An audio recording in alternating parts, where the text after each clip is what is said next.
moving into the documentaries, Paradise Lost and West of Memphis, basically, quick in summary, you should have watched these two documentaries. They're very interesting. Honestly, in my opinion, I found them to be, I loved watching these, honestly, and I think the cases were very intriguing and unusual, which makes it even more interesting.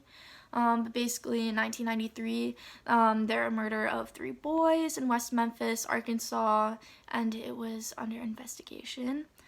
3 teenagers were targeted for this crime. It was Jesse Miskelly Jr., he was 17 at the time, Jason Baldwin, he was 16, and then Damien Eccles at 18. Damien was targeted as a group leader because of his easily traced ties to Satanism, and it was even found that in his room he had books, symbols of worshiping the devil, and so everyone in the community mainly targeted him for being the leader, just because what was found at the scene with the murder of the 3 boys looked like to be cult-like activities. So that's where things were connected together. And yes, like I said, they thought these boys were worshiping the devil. And these boys ended up actually spending 18 years in prison, which is a great amount of life taken from their later childhood years through partial adulthood. So just think of like how hard that was. They missed so much in their life. It's unbelievable to think about. And Eccles was the only one charged with first-degree murder, and he was put under a death sentence, so you can see how much of an impact that had on his life and how it changed like how he perceived life in general, just because of being put in that position. This was a huge case with a lot of questioning of why they harmed 3 innocent young boys and why they even sexually mutilated them, which is insane. Where did they get the idea to do this? And was it actually these 3 boys that were responsible? Because in this case, those who were assigned to the case lightly explored if it could have been someone else. So, per se, someone else within the community, or maybe someone just passing through.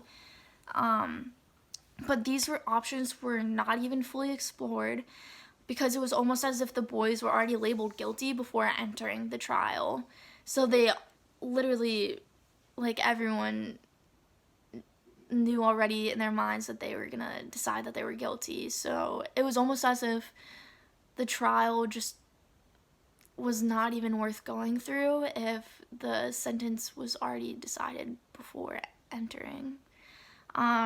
And it was a matter of how did they carry out the crime, what weapons did they use, and why did they do it, like I said earlier.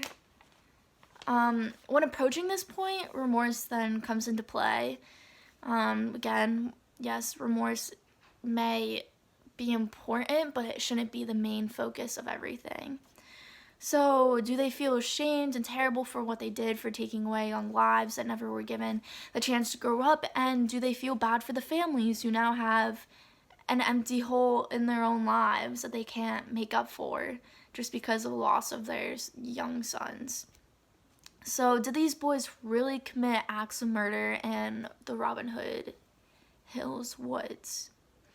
Their alibis didn't really match up.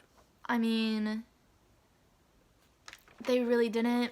And I mean, like Damien said, he was on phone calls, he was at home, but then again, he wasn't at home, he wasn't answering the phone, so that didn't make sense. And then Damien was saying how he was only targeted for liking heavy metal and for being the oddball in the community and for wearing all black. And that's what he used for a lot of the time that he was on trial as an excuse for why he was even in this position, even targeted as a suspect. And not once did he even show emotion that he even felt bad for the families, even if he wasn't the one who was guilty. So that was strange too. And then all of the boys like were only sad because they wanted to avoid prison or at best receive a short sentence.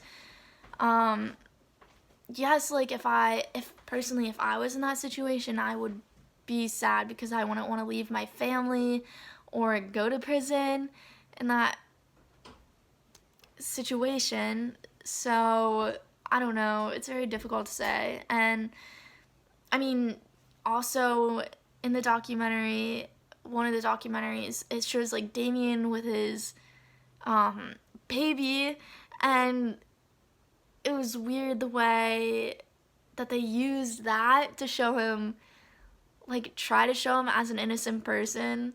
I mean, yes, we do think of babies as innocent because they are, and they're gentle and everything. So I think it was a way of almost disguising himself as a normal person, an innocent person. I don't really know though. I don't know. I think it's interesting.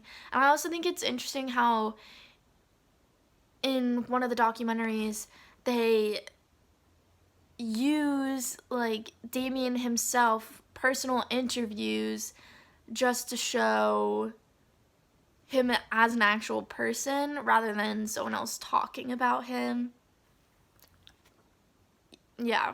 And then when they're actually released from prison, so I know I read another article about this in a different class, but when they were actually released, it was interesting to see because Damien, he was put on the death penalty, like I said, so he was way more than happy to be released. But then you have someone like Jason, who did not want to be released because he finally made a life for himself. He was successful, he was smart, he had a job in prison, and that's all he knew because he didn't know how to act outside in society. So I don't know, it's just interesting to see those two sides, and it's like, where in this whole situation did they actually feel bad about what actually happened? Even if they didn't commit the act, there were no tears shed for the families, for the children. There was no sympathy at all, really, and it was just sadness surrounding for them, will I actually go to prison or not? So it's interesting to see that. And to tie it all together, Sam and I have some discussion questions. I'm not going to mention them at the end of this video. I'm actually going to upload them into Inquire, or hopefully Professor Ball can do that for us. So just look for them on there and answer away. Thanks!